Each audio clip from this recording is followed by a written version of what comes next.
different. I just feel like I'm located differently than I. But yeah, I continue to feel.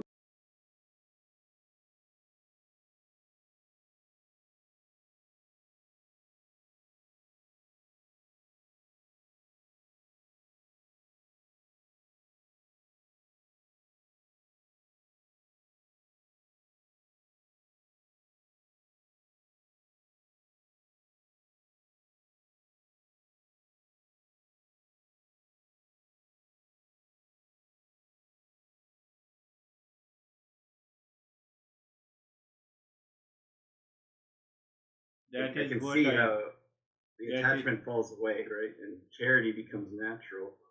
that is what Just I wanted to discuss. I thought better to talk directly. So what happens in the that is one of the highest principle and also the realization that we experience the body mind separate, whereas the consciousness in which the body and mind is placed. That is how it's experienced. Means ocean is there, the waves are there. So waves is the body mind complex, and the water is already there. We discussed about the water in the wave, water as the wave. So that separation, that is a classic description in Advaita Vedanta and in many non-dual traditions. So what happens, that is what Patanjali explains, perceiver, perceived, and perceiving dissolves into direct conscious experience. And that is a wonderful experience. So we can say that awareness feels no longer localized. That is what you are saying. That is how you explain. So when the awareness feels no longer localized but is everywhere, pervading all objects, people, and spaces. And that is what. So, sometimes it happens, walking into the nature, you no longer feel like a person inside your head, looking out through your eyes. The birds sing, the rustling leaves, and the movement of your breath, all are equally within one continuous field of knowing. In that field of knowing is the inner observer. That is what is known as the witness consciousness. That is what we experience in the mindfulness. Another thought that you have written makes sense. The body is seen as an object moving in a larger field of unchanging awareness. In the beginning, when we are a non seeker, we feel the awareness lives inside the body. But now that is a false and that is delusion.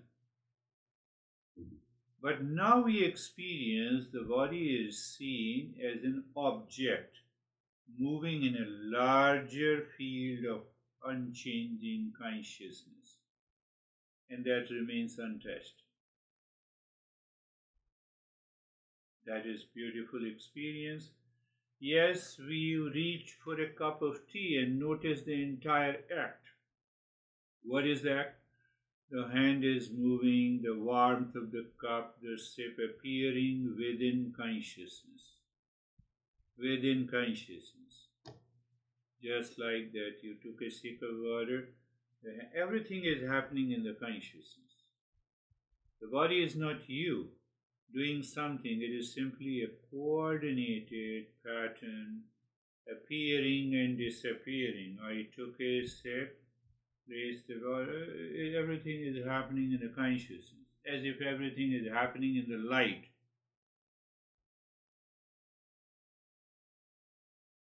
So what happens? Here we undergo a change in the sense of I-ness.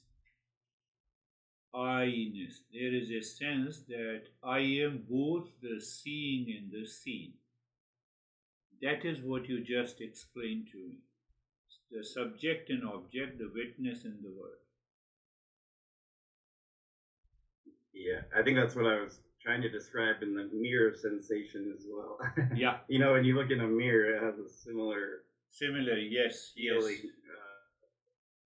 So what happens, when this experience comes? That's what I have been telling you. That after 1 or 2 hours of teaching or talking about the Eastern wisdom, I feel more energy. It is not that you feel tired. I can continue communicating and expressing those subtle principles. So, what happens now? So, this brings the gentle peace and effortless acceptance. Why it isn't an effortless acceptance? Because the ignorance is not there. Often with a subtle undercurrent of joy is always there. So now question comes, why this experience arises? It is a shift. It is a shift, and that shift is a result of constant and consistent deep inquiry, meditation, and a grace. So it means we have not to leave all this. We continue to contemplate and reflect. We continue to with the Om Namah Shivaya. We continue so that the grace reveals as practice deepens. The boundary of the mind becomes porous, it becomes very loose, and glimpses of oneness increases. That is very important. So our practice should not be left, contemplation and reflection should not be left. The sense of separate self, that I'm separate, it starts reducing, decreasing. And that leads to the experiences which you are talking about. So yes, we should continue. And everything is experienced as a manifestation of one consciousness. That is what we have been talking about. We discussed about consciousness plus satoguna is the Ishwar. Consciousness, the same consciousness plus rajoguna is equal to individual, and consciousness plus tamoguna is equal to the material world. But what is the common factor? The consciousness. So it means the consciousness is the underlying current. So you have the material world here, you are here, and here is the Ishwar or Krishna and the Shiva. My mind perceives all the three differently. When the same mind goes deep inside because of the practice, now it perceives all the three from the standpoint of consciousness. Now, mind is already merged with the consciousness. Now it perceives the world, it perceives the Ishvara, it perceives one's own self. There is no separation. There is no separation. Because our mind in ignorance perceives the world, because my mind in ignorance perceives me as a body-mind complex, because the mind in ignorance perceives as if the God is too far. But the fact is all the three divisions is created by ignorance, by delusion.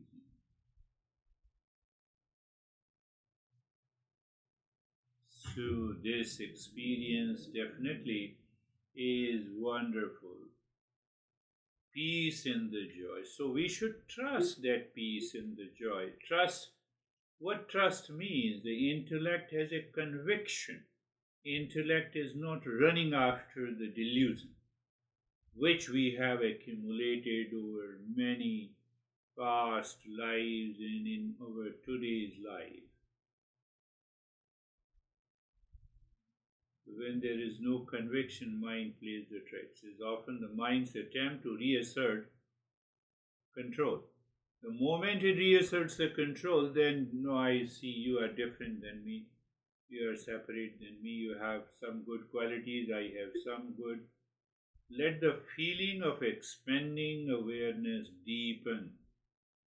It should deepen without clinging or analyzing. Very important.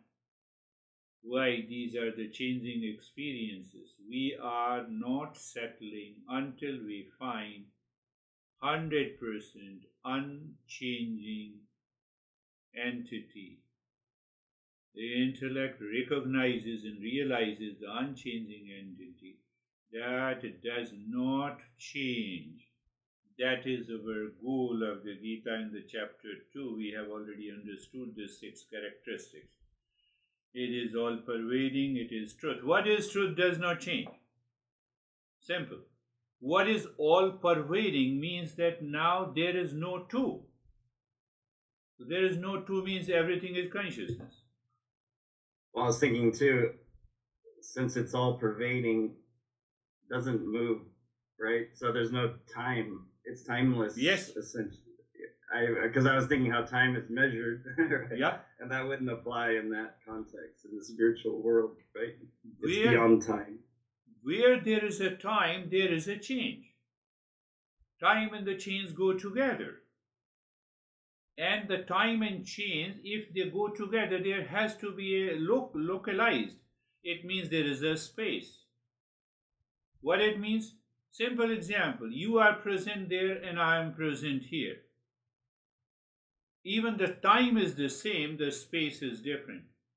That what it means? It means we are two. We are two.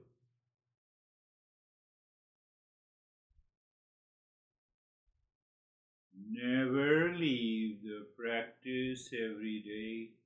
Never leave the practice. Never leave the practice. Never leave the contemplation and reflection. And then you apply that in your life, your perception. Your perception undergoes a change, undergoes a transformation. Last week I was teaching everything in the world is nothing but an event perceived by the mind because of time, space, object, or a person. Look at this is also an event. There is a time, there is a space, there is an object. Object is computer screen, and there are two people communicating with one another. So this is an event. So like a Titanic movie, you have many events grouped together, it becomes a Titanic movie. But what is unchanging? The screen behind that Titanic movie is unchanging. It means all our events of pressure, stress, pleasure, sensuality, being rich or poor, having lot of money, not money, these are the different plots of the same Titanic movie, and I am behind that. I am behind that. I am. At present, this I am is the body-mind complex, and that is creating a problem that causes the ignorance.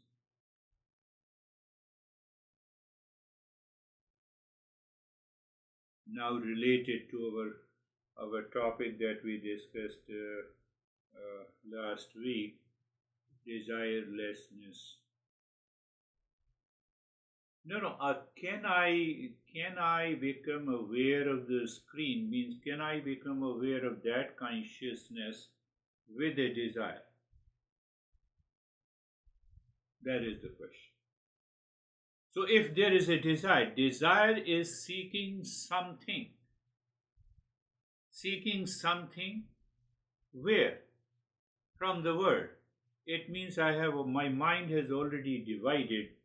My mind has already divided. The world is separate from me.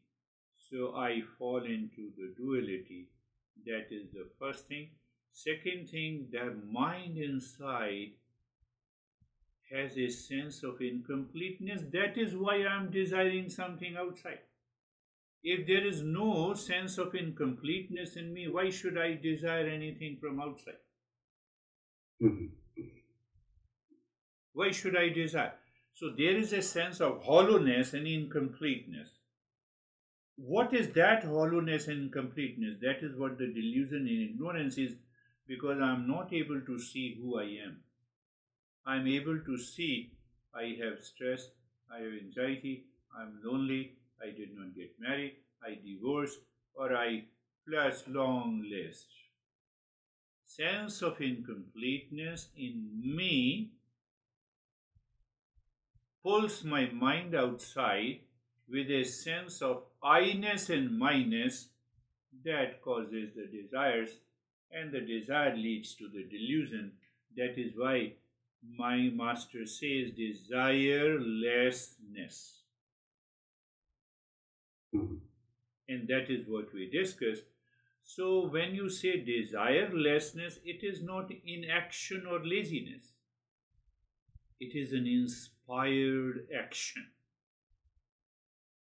True desirelessness involves dynamic action performed not for personal gain, but as a devoted servant of the Shiva. I'm doing it for Shiva. Because I want a state of desirelessness in the mind to go behind it.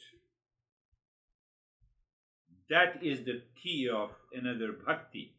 We say the desirelessness characteristics of the bhakti. You should be in the state of it means I'm doing it for Shiva. As a devoted servant of the Shiva, my act with the purpose and energy, guided by higher calling rather than ego demand. I don't meet the demand of the ego, I meet the demand of the Shiva. Life changes completely. Then in the beginning, with the ego driven motivation, I have to draw energy with my body mind association. Now I need not to do it in the state of desirelessness. It comes from the higher source, which is already present in me. It is not a suppression. Bhakti or desire, it is desirelessness. Desirelessness does not mean that it is a suppression. It is a discernment. It is a subtle discernment. This path does not require you to forcefully crush natural feelings or biological needs like hunger and the rest. This only creates an inner conflict. That is a myth. When we say desirelessness is suppression, then it is a myth. No, it is not. We are not clear. It teaches us wisely distinguish between the natural needs and the ego artificial anxiety producing wants.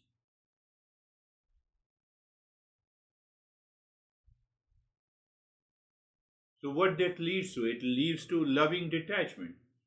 Desirelessness is not about becoming a cold, unfeeling stone. This is a psychological damage. Then we are damaging ourselves, not awakening. It is the practice of caring deeply and fulfilling your duties with love. You are in front of me. Why shouldn't I move with a care and love? As if you are the manifestation of the Shiva. Now the ego says, oh, are you teaching Shiva? No. I am expressing what Shiva is. That becomes my teaching. I am simply manifesting or expressing what Shiva says. So I am aligned with the Shiva, even while teaching.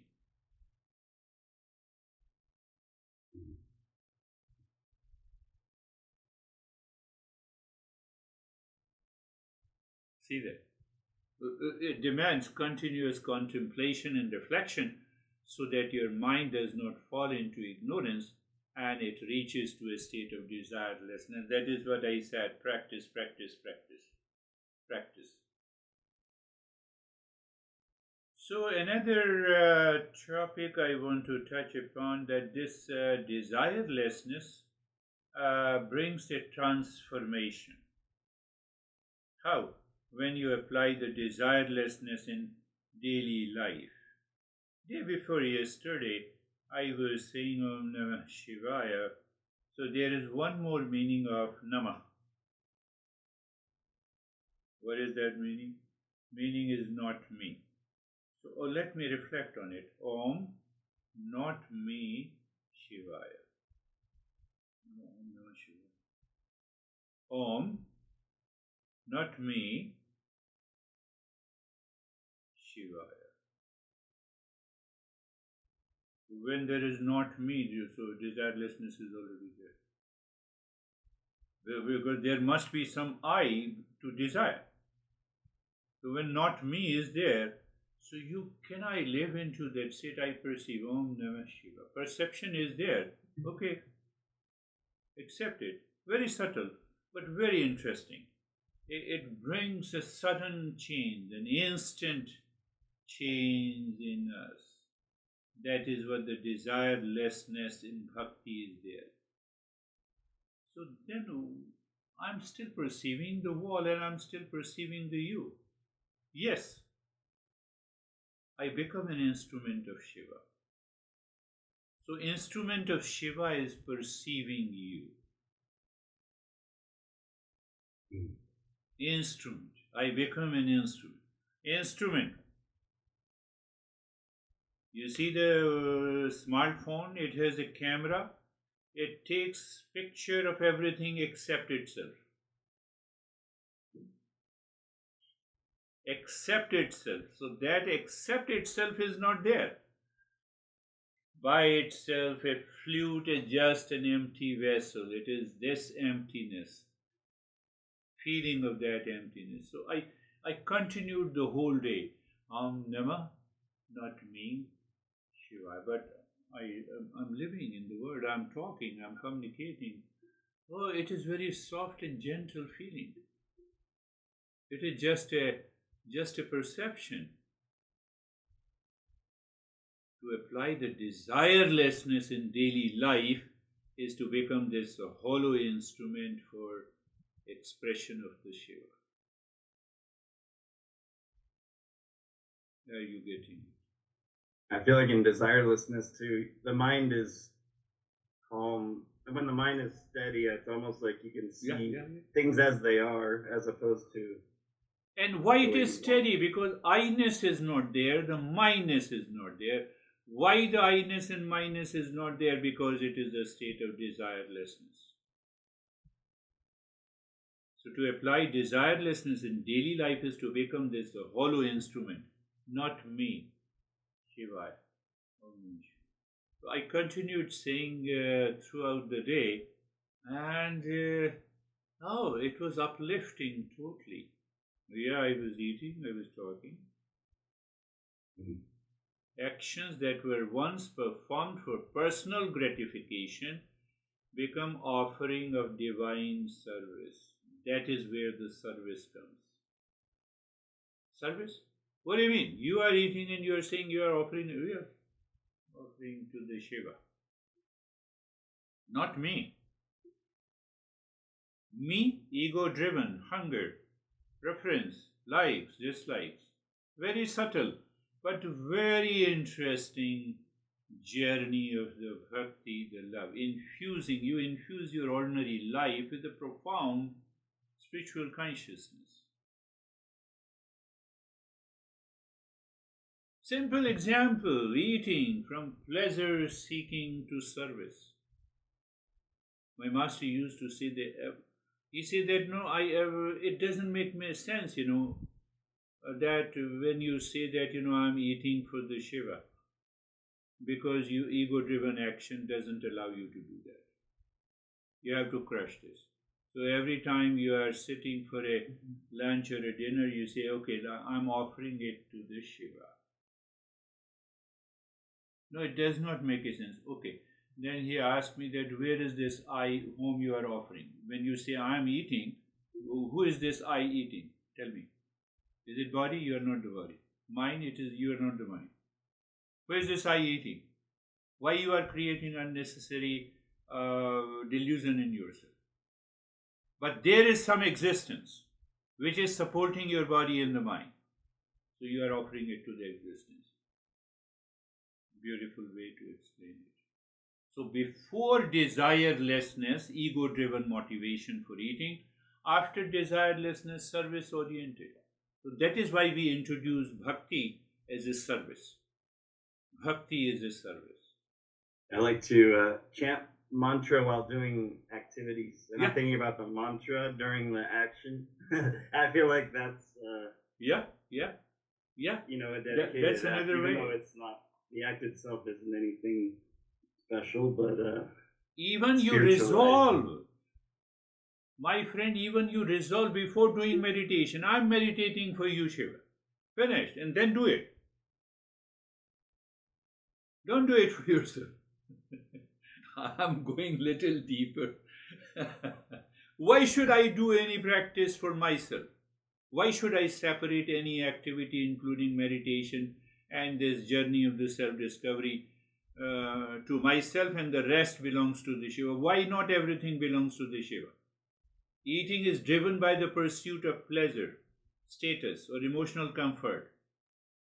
But now, eating is understood as a way to maintain the body as an instrument for serving the Shiva.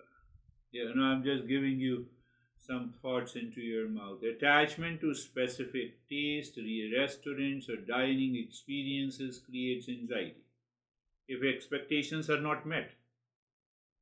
There is a gratitude for any nutritious food that is available to sustain the body. Shiva, I'm grateful to you. We went to a restaurant here. 3 people are here with me. So, a new restaurant near Costco. And 2 people were there with me. So, their whole time spent on the food is not good and not tasty, and still they were eating. And mine was that, you let me, Shiva, you eat it. And I see it's a nutritious food. Thank you, grateful.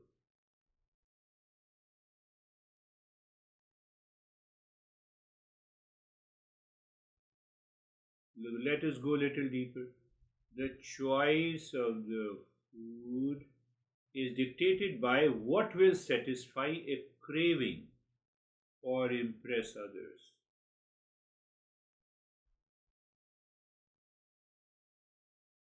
But when you are in a state of desirelessness, it is an equal contentment with a simple meal or an elaborate feast. Both are okay, as the purpose is nourishment, not ego gratification. And then you see, even the food you eat, you will find the taste into it.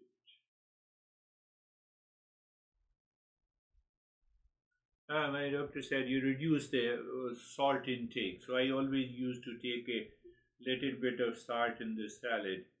And almost for last 1 week, I just became aware. Doctor said this, but this food is nutritious and I'm grateful. The craving for the salt is gone. It is possible.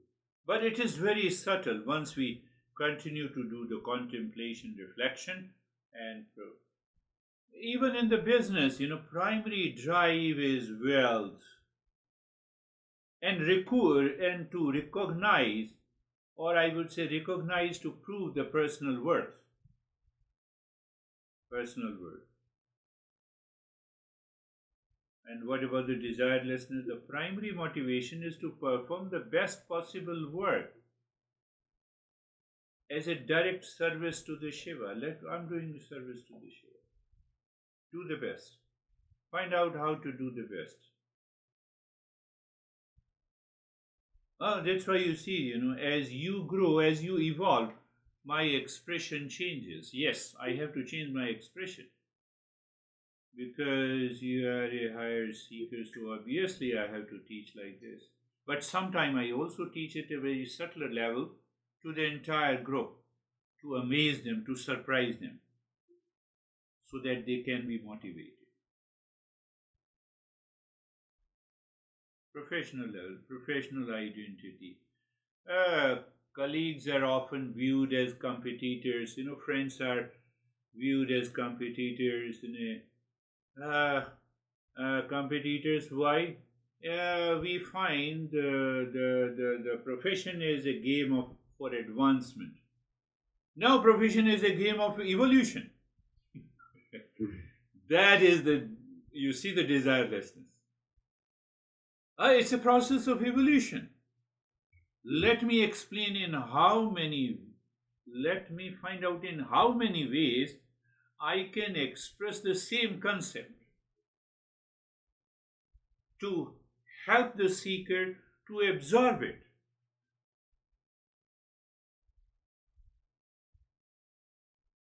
And motivation or desire, how much money I'm getting. So that is, or how much I am able to convince. Convince? You convince yourself, that is important. The rest will follow. You are clear, you are natural, so you have already convinced yourself, finished. Whether in the job or in a profession. Even regarding the health. Before desirelessness, ego driven motivation, what will happen? Doctors told me this. What will happen? Aging process. So definitely will some challenges will be there. After desirelessness, service oriented motivation. Let me serve this body also as an instrument of the Shiva. I have seen those people who have been diagnosed as a terminal cancer. They lived. Doctor said that you are going to live only for 6 months. They lived for 20 years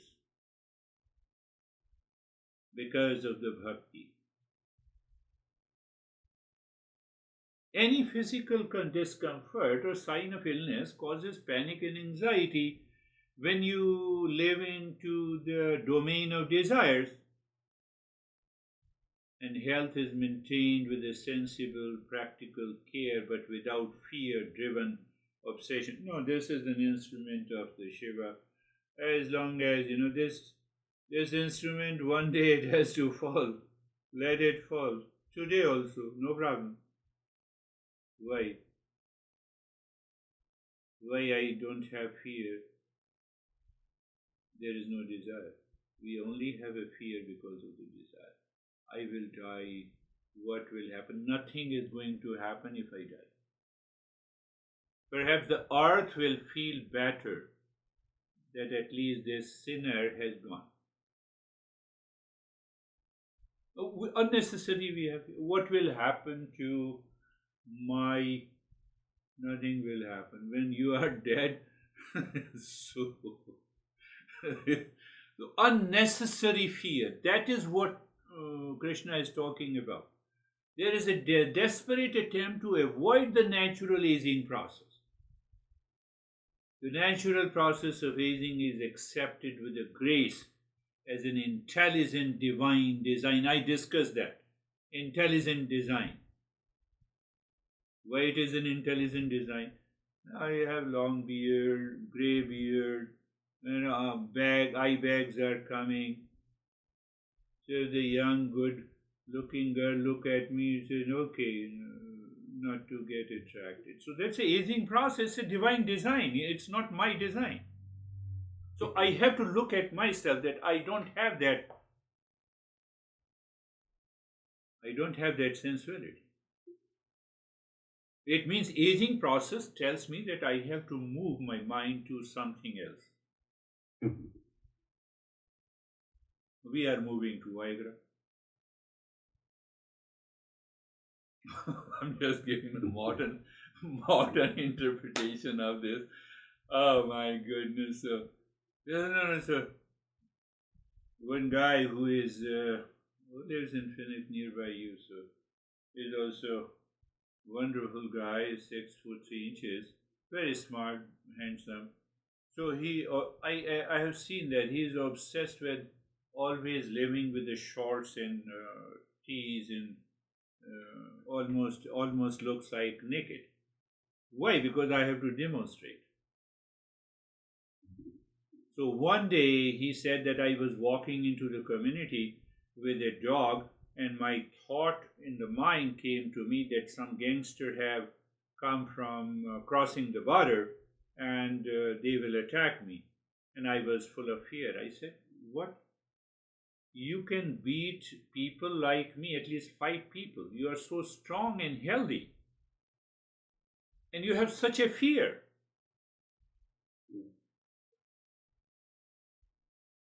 Desirelessness and the desire. Aging is seen as a failure or loss. No. Aging is understood as a purposeful design to shift one's focus towards the spiritual matters. That is what we don't do. We do it in a different way. So, desirelessness is the highest form of devotion, supreme form of devotion, centered on acting without the influence of ego driven desire.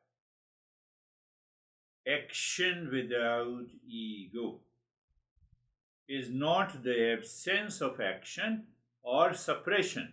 Action is there. Action without ego. Natural, and how we go a little bit deeper. Natural needs versus ego driven wants. We separate it by discernment. Then the mind goes to the Shiva again and again. We drop the desirer in me. Desirer in me, you drop it. So you are already in the state of desirelessness. No, but you are teaching, so you have a desire. No. So desire needs an I-ness, but that I-ness is not there. That I-ness is given to the Shiva.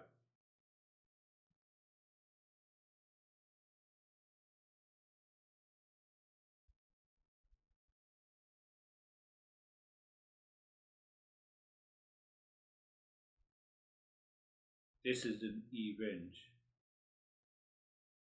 I make this event as an incident. How? By identifying with I-ness. What? I am teaching you, you are listening, so I am at a higher level, you are at a lower level. You know, lot of thought, I-ness and minus comes. Where you attach, you identify with any event with I-ness and my-ness, it becomes an incident, and then there are full of desires. You're not free. Freedom means the desirelessness. What is the source of suffering? Desire. But you did not come up with the expectations. You did not pay me as I expected you to pay. There is a New Jersey group, all are baby boomers. 3 years continuously I am talking about the simple concept. They love me, they like me, they understand, they listen to the lesson, but they never practice at home. 3 years.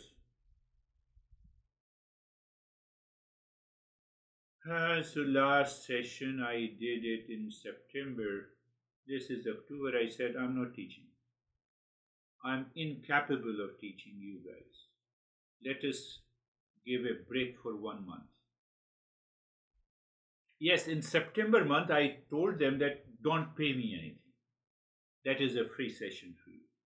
And they were more enjoying because it's a free session, but they were not getting anything. What a great thing.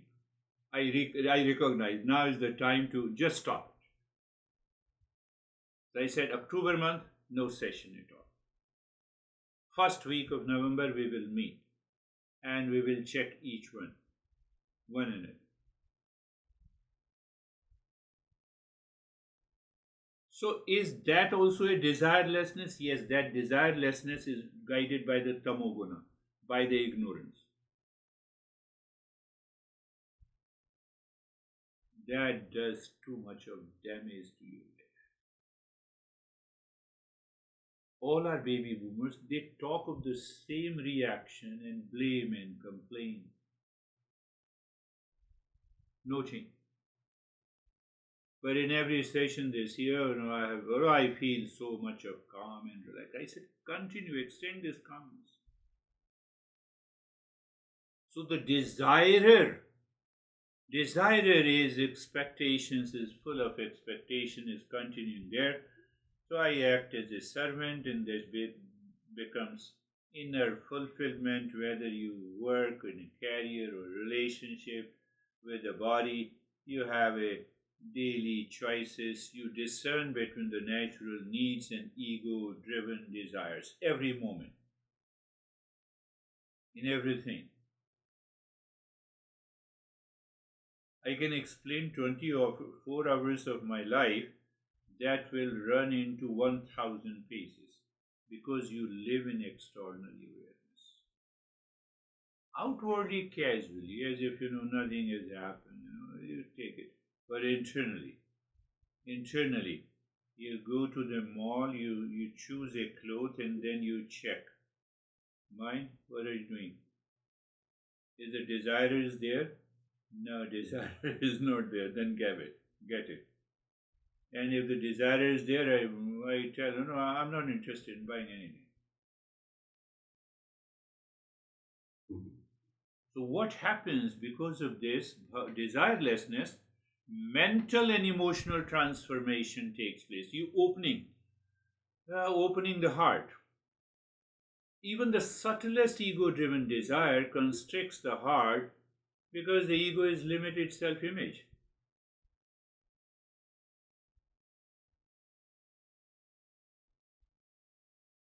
And then you recognize what exactly is the detachment or non-attachment.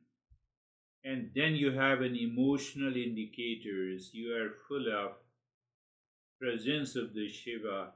Emotional reactivity is not there, anxiety is not there, anger is not there, and unresolved ego-driven desires drop down. I gave an example of the Joho founder last week.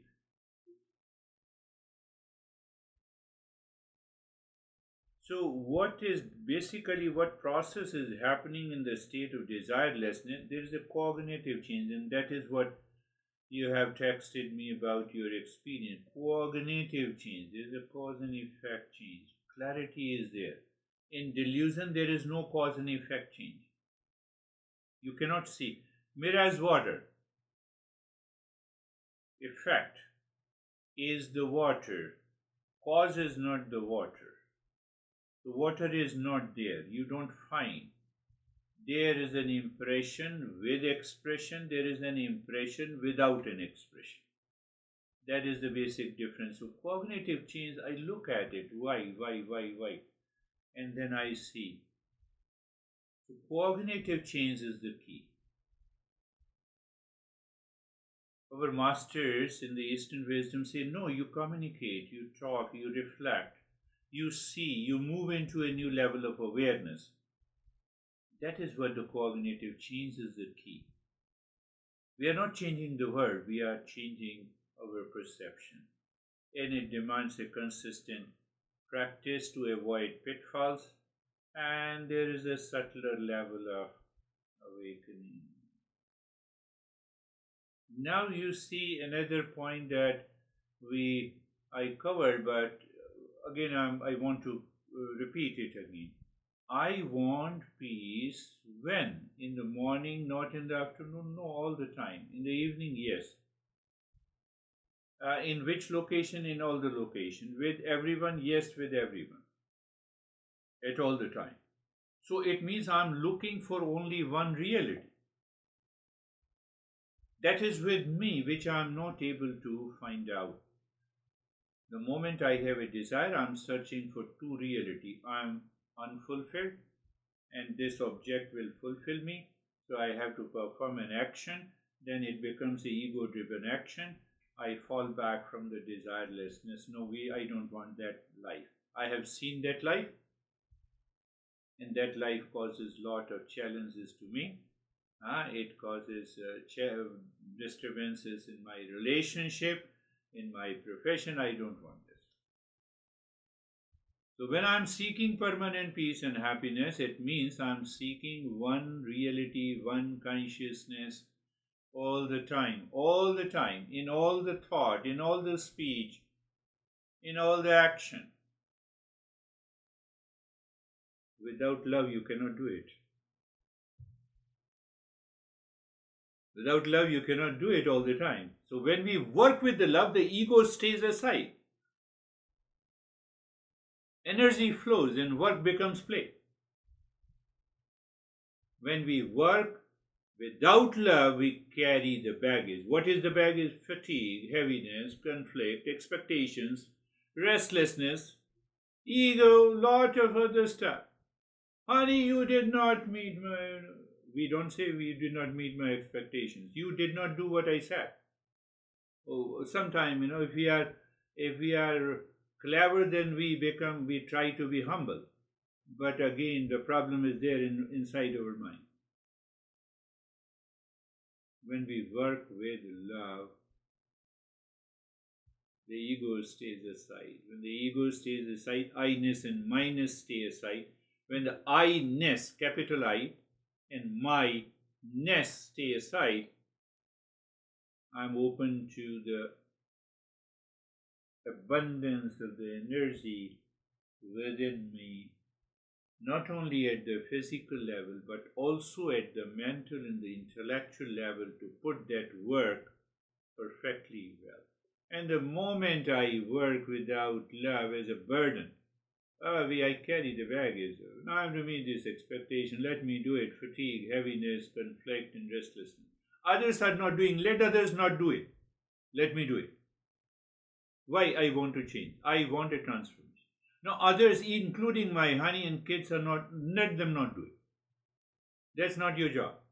It's their process of evolution. Let them evolve. So what happens exactly? Now you have reached to a point of evolution or a point of awareness where you realize stress is not necessary.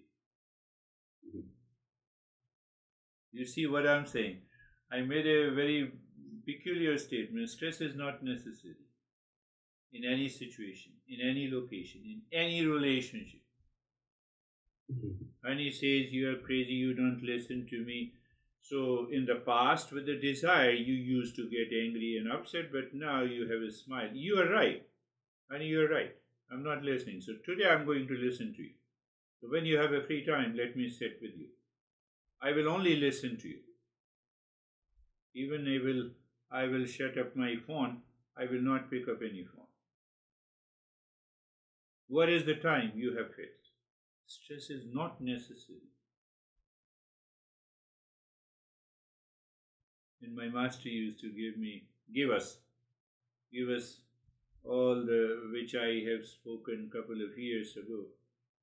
He has a famous quote, "O mind, be at peace, this will also pass."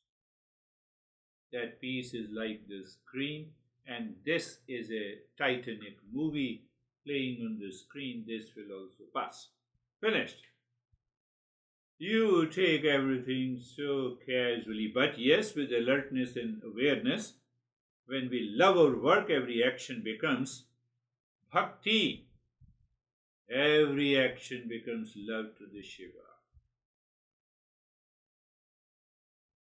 I'm always amazed because almost my whole life, every ring I've ever bought, I always engrave that inside of it.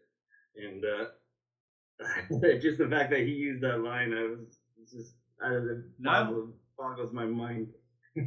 Now you see, had you been into this state of mind or consciousness, how many years of divorce? 4 years? So 7. 7 years.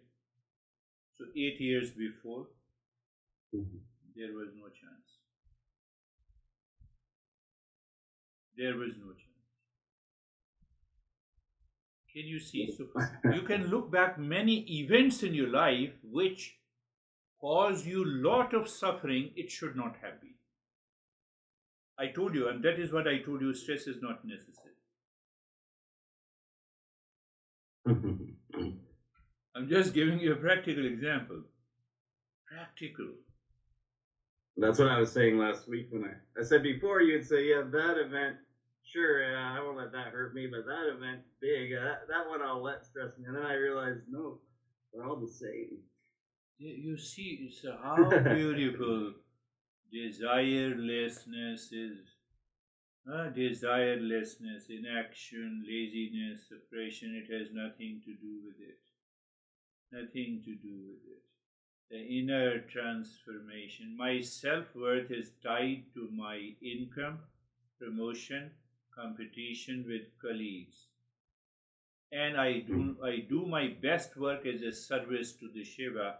My self-worth comes from this connection, not external achievement. My worth comes because I know, I remember, I am aware of the Shiva in me. That is my self-worth. That is the ultimate self-worth. Changing worth is, income, housing. It doesn't mean that we should not have it. We should have it. It's a paradox. We have to solve this paradox again and again and again. My love is conditional, honey. If you do this, I feel anxiety and use emotional manipulation when my family doesn't meet my expectations. And in the state of desirelessness, I love and serve my family unconditionally as manifestation of the divine. I accept their free will and find peace regardless of how they respond. I accept their free will. But I have not to force to accept my free will, because now my free will is linked to the Shiva. Om Namah Shiva. That is what this desirelessness is. I panic at physical discomfort and desperately attached to avoiding aging process. I practice sensible healthcare without anxiety. Sensible healthcare. Sensible. The doctor told me just, drop this salt. Yes, okay. Sensible. No suppression. I accept the natural aging process and my identity remains secure in the Shiva. Then there is no problem.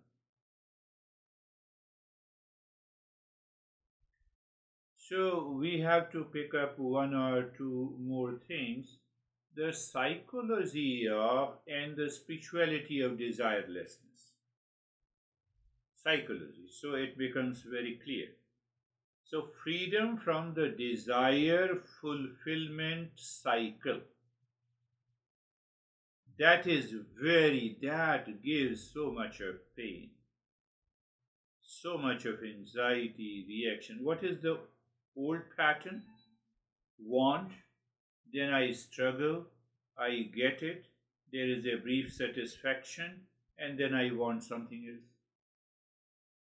Honey, you did everything right, I love you, I care you. Next day I have another demand. So that is the old pattern. That old pattern is gone. What is the new pattern? Serve, love, give, natural fulfillment, more capacity to serve. Now the life has got a new pattern. You are doing the same thing again in the external world. But internal attitude, you serve, love, give. I have already defined service in matter with relationship to the bhakti. Serve, love, give, natural fulfillment, more capacity to serve. So what is the difference? Sustainable and temporary pleasure. I sustain, continue to sustain. There is a continuity. And otherwise I get caught in the temporary desire. Connection to the infinite source. Where I constantly connect to the infinite source, Shiva, Om Namah Shiva. You rightly said. I did not appreciate, but I said, okay, internally I have a lot of appreciation that you are doing mantra all the time with a reflecting attitude. So, what is that? I'm connected to the infinite source. Even if I forget, I remind myself. So, when I'm not connected to the infinite source, I have a limited seeking. The mind will fall down, trying to get finite things to provide infinite satisfaction. Unlimited connection. Drawing satisfaction from the infinite Shiva. That is why I'm doing the mantra. Result, we have everything because connected to the source of everything. I have everything. You can conserve your energy. Same thing, desire driven life, desireless life.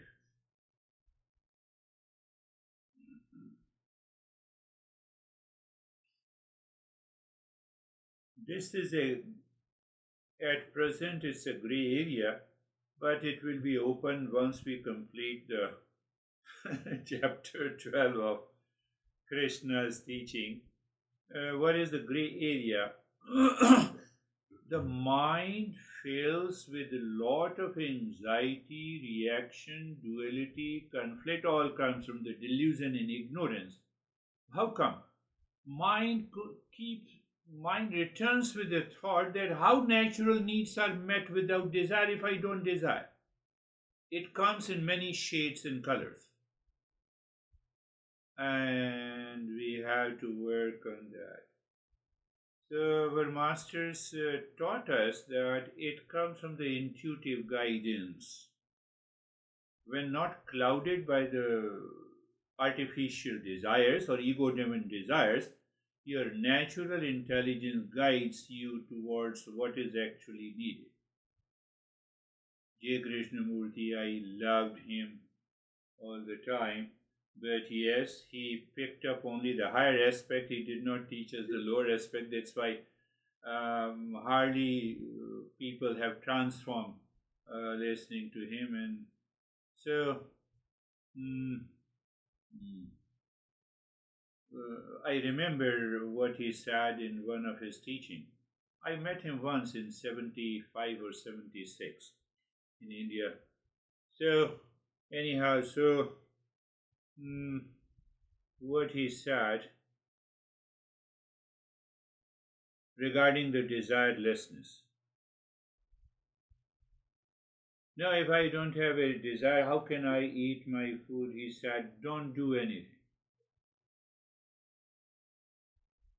First, you reach to that state of desirelessness, then your natural intelligence in the intellect will work by itself. It will find the source.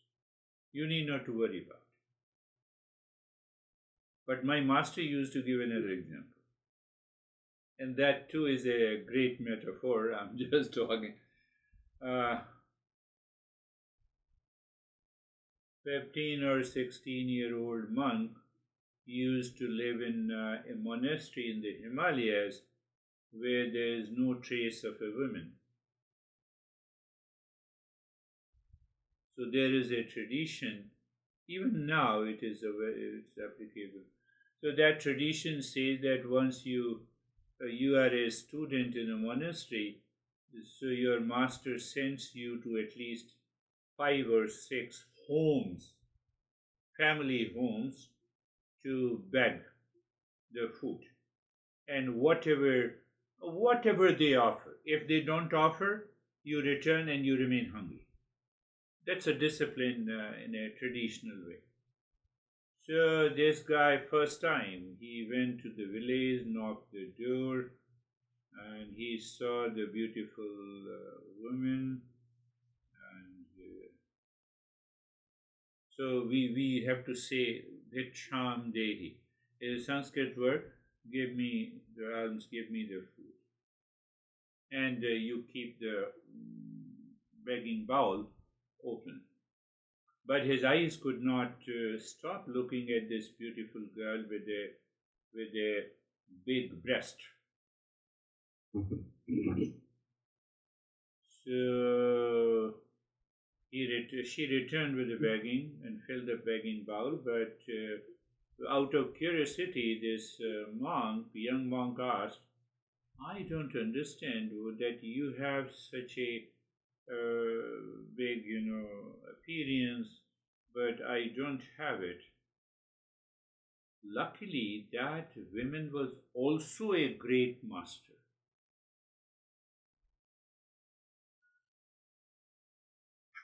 So, what was her response? God provides everything before a newborn, before a baby is born. God provides everything, all the necessities.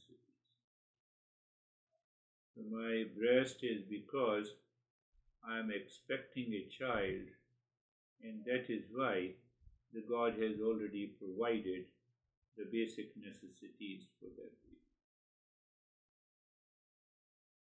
That is what the intuitive conviction in our life, that whatever basic needs are there, it will definitely be met. There is no way it cannot be met by the existence or by the Shiva. That faith leads us to a greater bhakti. And you might have read a lot of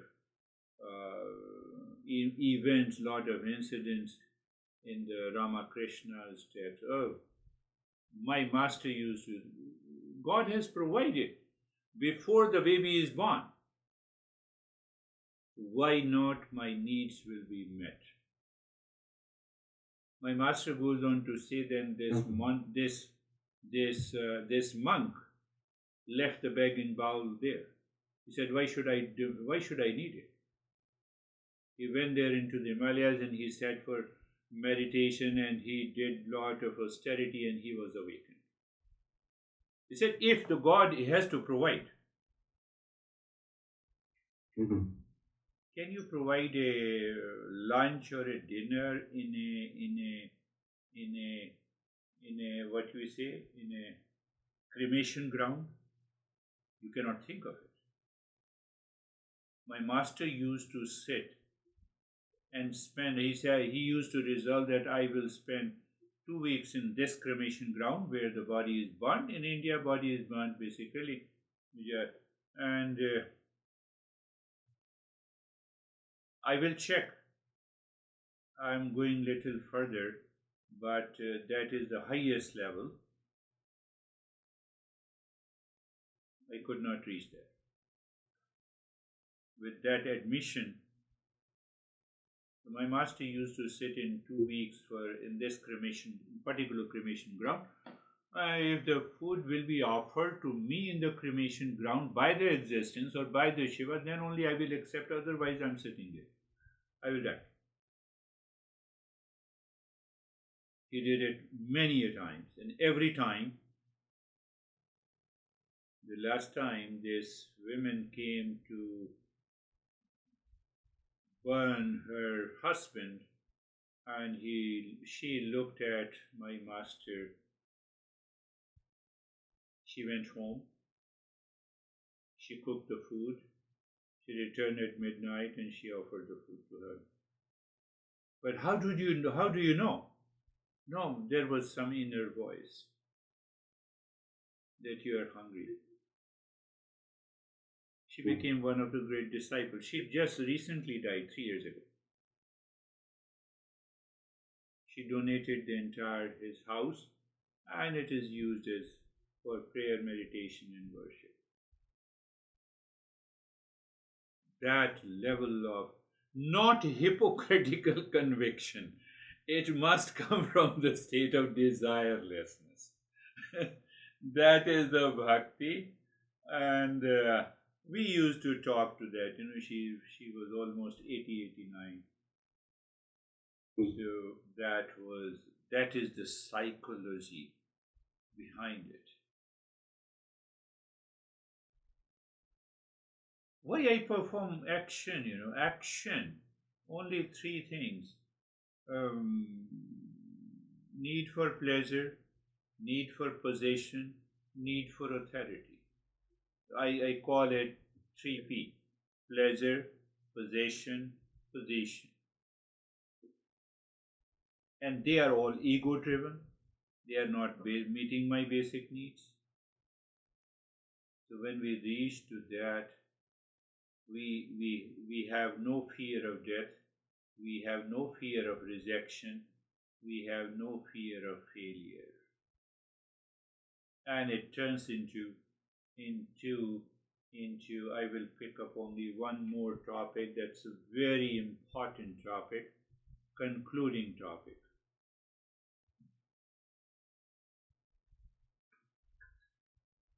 I have everything. What it means. Not material everything.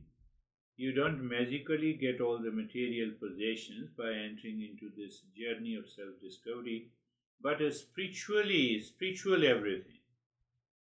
You have access to unlimited love, peace, joy, wisdom, and creative power. I just want to make a difference, otherwise people get they miscalculate. No, I have everything, God will give me. No, you have to be very clear. Desirelessness becomes natural, not forced. I shouldn't want this, suppression and struggle. Mature stage, I don't need this to be happy. It is the natural state of contentment. That is the second stage, the perfect stage. Everything I could ever want is already here in the God. And God is me. God is mine. Shiva is mine.